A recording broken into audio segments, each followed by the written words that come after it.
نحمدہ ونصلی علی رسولہ الکریم اما بعد فاعوذ باللہ من الشیطان الرجیم بسم اللہ الرحمن الرحیم رب اشرح لی صدری ویسر لی امری واحلل عقدۃ من لسانی یفقہوا قولی آمین یا الہی آمین رب زدنی علما رب زدنی علما۔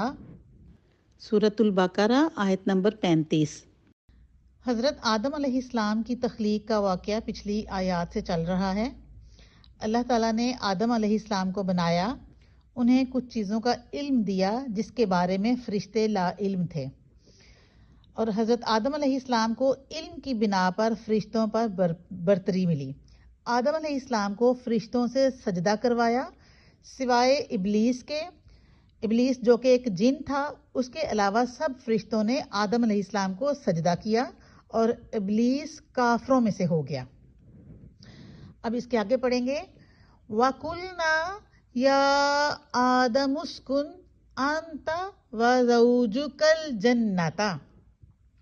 وَقُلْنَا اور کہا ہم نے، یعنی اللہ تعالیٰ کہہ رہا ہے کہ ہم نے کہا، یا آدم اسکن، اے آدم رہو، انتا تم، وزوجک الجنت اور تمہاری بیوی جنت میں۔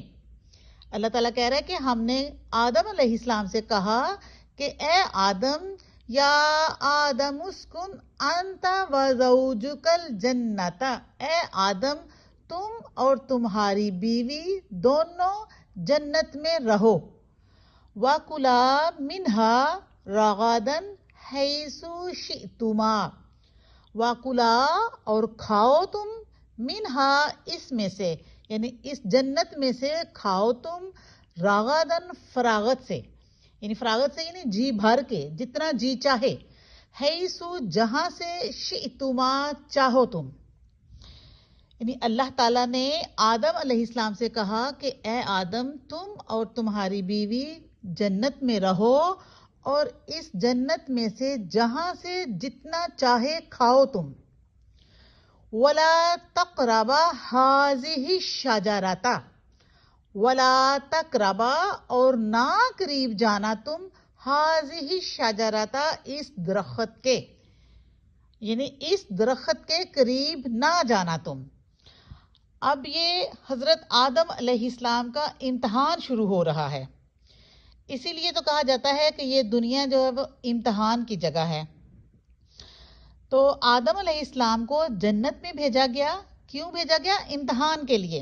اور امتحان کیا تھا کہ جنت میں بہت سے پھل ہیں، ان میں سے کھاؤ، جتنا جی چاہے کھاؤ، جہاں سے مرضی کھاؤ، لیکن یہ جو ایک درخت ہے اس کے پاس نہیں جانا۔ ایک ٹیسٹ دیا گیا ان کو۔ اب قرآن ہمیں یہ نہیں بتاتا کہ وہ کس چیز کا درخت تھا، اور بس اس کی ضرورت بھی نہیں ہے، بس اللہ تعالیٰ نے منع کیا کہ اس درخت کے قریب نہیں جانا۔ حضرت آدم علیہ السلام صرف ایک انسان ہی نہیں تھے، وہ ایک پیغمبر بھی تھے، اور پیغمبروں کو جو علم دیا جاتا ہے وہ علم یقینی ہوتا ہے، اور پیغمبروں کو آزمائش میں بھی ڈالا جاتا ہے، اور یہاں پر آدم علیہ السلام کو دنیا میں بھیجے جانے سے پہلے آزمائش میں ڈالا جا رہا ہے، امتحان میں مبتلا کیا جا رہا ہے۔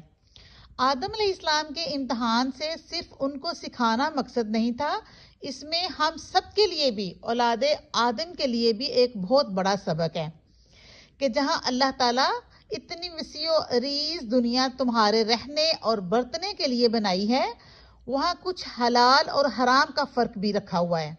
کچھ کام ایسے ہیں جن کے کرنے سے اللہ تعالیٰ نے منع کیا ہے، تو ان سے منع ہونے میں ہی انسان کی عافیت ہے۔